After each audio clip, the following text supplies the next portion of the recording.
Hello friends, आज हम लोग वेल्डेड कनेक्शन का एक न्यूमेरिकल देखेंगे। हम लोग डिज़ाइन ऑफ स्टील स्ट्रक्चर में वेल्डेड कनेक्शन में सारा लेक्चर कंप्लीट कर लिया और पिछले लेक्चर में कुछ न्यूमेरिकल भी किया था हम लोगों ने। तो आज मैं एक और न्यूमेरिकल आपके साथ लेकर आया हूँ। तो चलिए इसे स्टार्ट करते हैं। इसमें क्या दिया हुआ है इस फिगर में, ये क्वेश्चन में फिगर दिया हुआ है और कहा गया है कि टू टाई मेंबर्स 200 × 12 mm, जो कि 200 mm का इसका विड्थ है और 12 mm थिकनेस है, connected by welded lap joint. Welded lap joint से कनेक्ट किया गया है। The permissible axial tensile stress is 150 Newton पर mm square. Axial tensile stress कितना है परमिसिबल? 150 न्यूटन पर mm स्क्वायर। तो हम लोग को क्या करना है, investigate the design for the full strength of bar if the size of fillet weld is 8 mm। Fillet weld का साइज कितना दिया हुआ फ्रेंड्स? 8 mm। और हम लोग को टाउ वी एफ का वैल्यू लेना है 108 MPa। तो चलिए इस क्वेश्चन को सॉल्व करते हैं। तो सबसे पहले फ्रेंड्स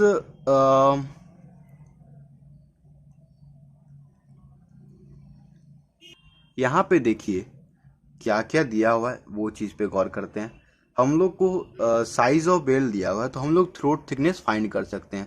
थ्रोट थिकनेस का फॉर्मूला मैंने बता रखा है पिछले लेक्चर में, K × S, जहाँ पे K का वैल्यू इस केस में हो जाएगा 0.7 और × 8, क्योंकि साइज ऑफ बेल्ट 8 है।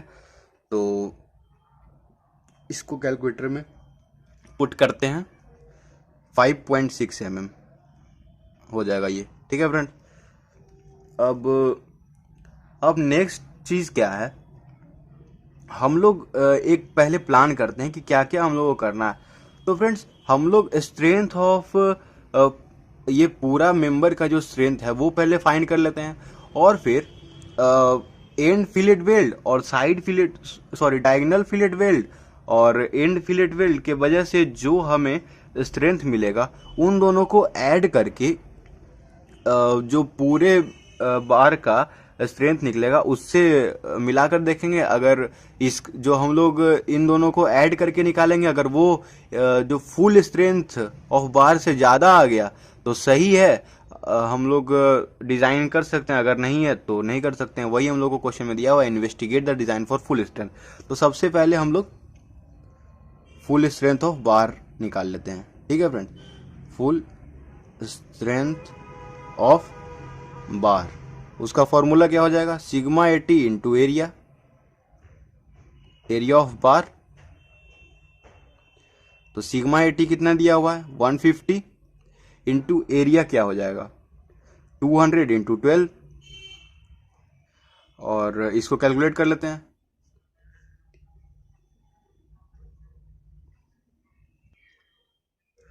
वन 50 इंटू 200 इंटू 12 करेंगे तो फ्रेंड देखिए कितना आता है, 3 6 और 4 0, 4 0 होगा, 3 6 और उस पर 4 0 न्यूटन में हो जाएगा friends.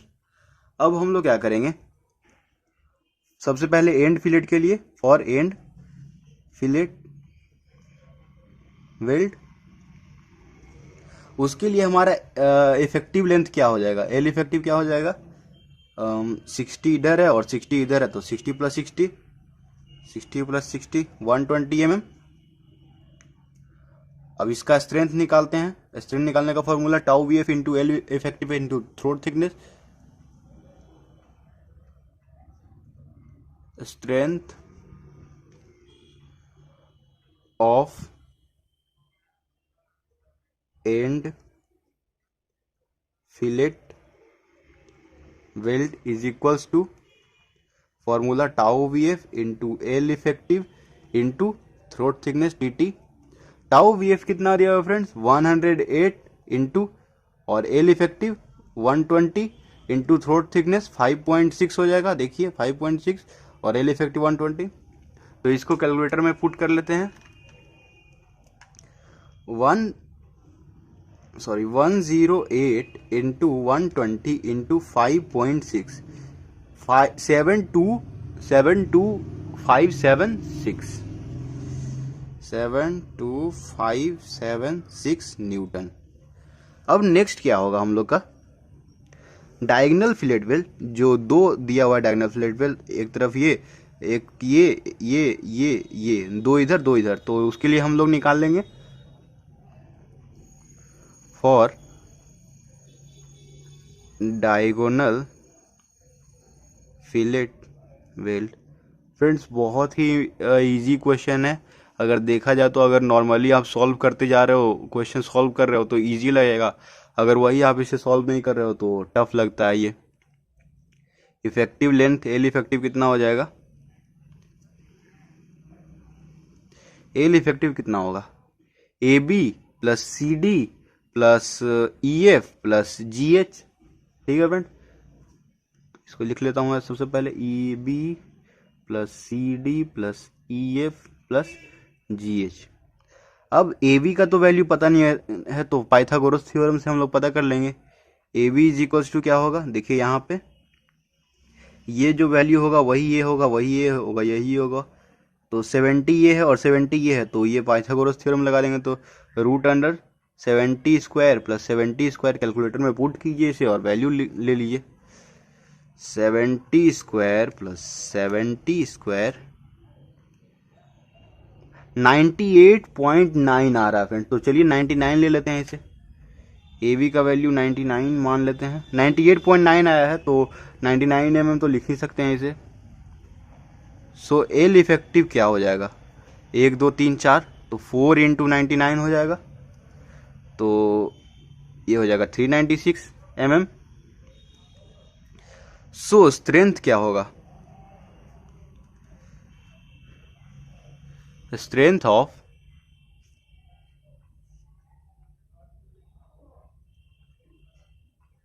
Diagonal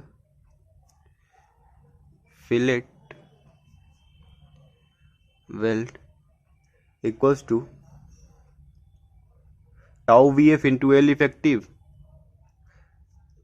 L effective into throat thickness, formula तो सेम होगा, टाउ वी एफ 108, ये हो जाएगा 396 इंटू 5.6, तो कैलकुलेटर पे पुट कर लेते हैं, 108 इंटू 396 इंटू 5.6, देखिए आता है 23248। तो फ्रेंड्स कितना आ रहा है, 239500, चलिए 239500 ही ले लेते हैं न्यूटन। सो सेफ लोड कैरिंग कैपेसिटी क्या हो जाएगा, इन दोनों का सम, एंड वाले और डायगोनल वाले का sum, safe load carrying capacity 239,500 plus ये वाला 72576, इन दोनों को कैलकुलेटर पे ऐड कर लेते हैं, 239,500 प्लस 72576, तो आ रहा है 312,076 न्यूटन। सो फ्रेंड्स अब हम लोग यहाँ पे देखते हैं एक चीज क्या है, फुल स्ट्रेंथ ऑफ बार कितना आया था, 36 और 40, पर हम लोग का सेफ लोडिंग कैरिंग कैपेसिटी कितना आ रहा है, 312,076 Newton.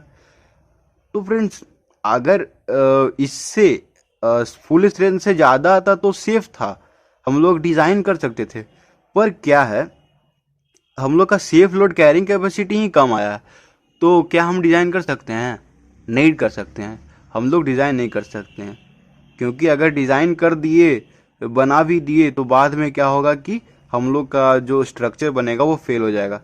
So the load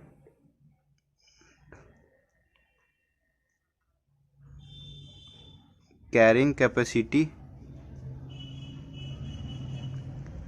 is less than full strength of bar, hence joint is unsafe, मतलब सेफ नहीं है फ्रेंड्स। तो फ्रेंड्स आपने देखा कितना इजी न्यूमेरिकल था। इस तरह का न्यूमेरिकल अक्सर पूछ देता है क्वेश्चन में। तो आप इसी तरह से हमारे साथ बने रहिए और वीडियोस को लाइक कीजिए, शेयर कीजिए अपने फ्रेंड के साथ और चैनल को सब्सक्राइब कीजिए अगर हमारे चैनल में नए हैं तो फ्रेंड्स आज के लिए इतना ही। अगले लेक्चर में फिर से नए न्यूमेरिकल के साथ मिलेंगे। Thank you friends.